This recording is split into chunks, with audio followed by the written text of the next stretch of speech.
الحمد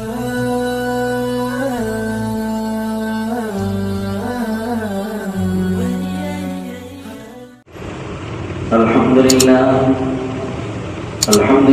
الذي خلق الإنسان وعلمه البيان ونعمه وكرمه وشرفه على الملائكة والجان. والحمد لله الذي أظهر الإسلام على سائر الأديان.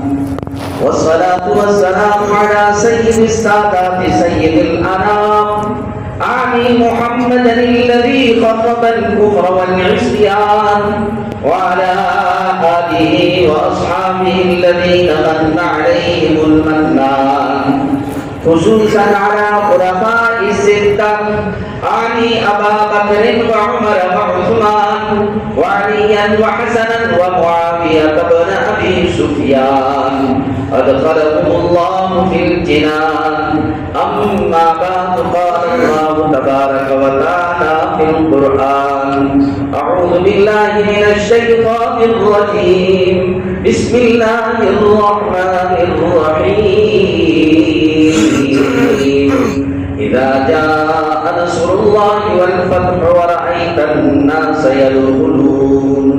يدخلون في دين الله أفواجا فسبح بحمد ربك واستغفره إنه كان توابا. بارك الله لنا ولكم في القرآن العظيم، ونفعنا وإياكم بالآيات والذكر الحكيم. إنه تعالى جواد كريم قديم ملك بر رؤوف رحيم.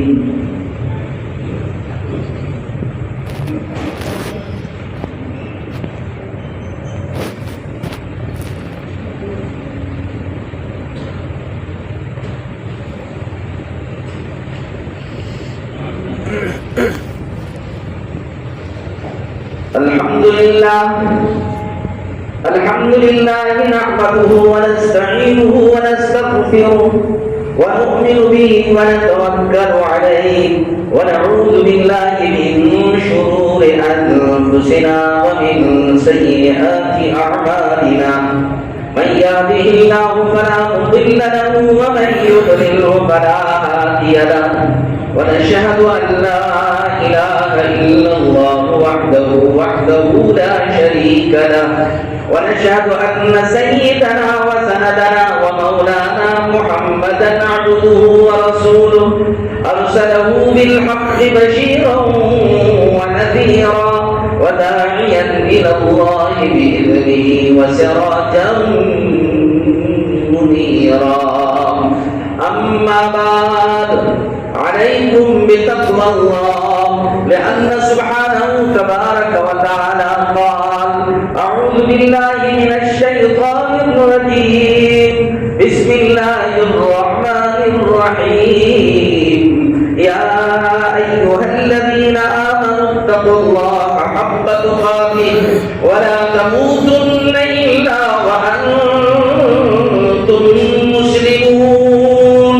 وعليكم بسنة حبيبكم ونبيكم وصفيكم صلى الله عليه وسلم، لأن النبي صلى الله عليه وسلم قال: عليكم بسنتي وسنة الخلفاء الراشدين المهديين.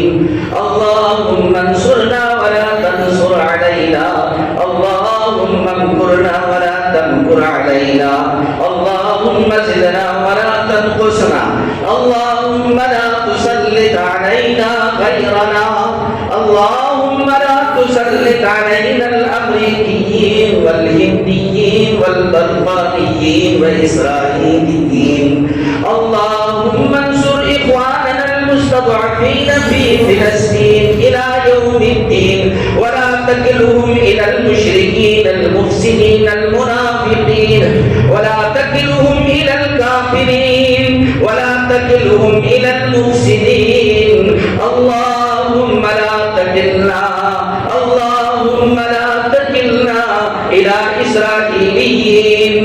اللهم انصرنا وانصر من نصر دين محمد محمد صلى الله عليه وسلم واخذل من خذل دين محمد صلى الله عليه وسلم ولا تجعلنا منهم اللهم زلزل أقدامهم وشتت شملهم وفرق جمعهم ودمر ديارهم وخرب بنيانهم وأهلك أموالهم وأملاكهم وأولادهم وذراريهم ونساءهم اللهم أنت رب العالمين وأنت إله العالمين وأنت ناصر المؤمنين وأنت مهلك الكافرين أهلكهم بقهرك وبغضبك وأنزل عليهم ماء من السماء وحجارة من السماء وبلاء من السماء إخواني الكرام إن الله سبحانه تبارك وتعالى يأمر بالعدل والإحسان وإيتاء ذي القربى وينهى عن الفحشاء والمنكر ولذكر الله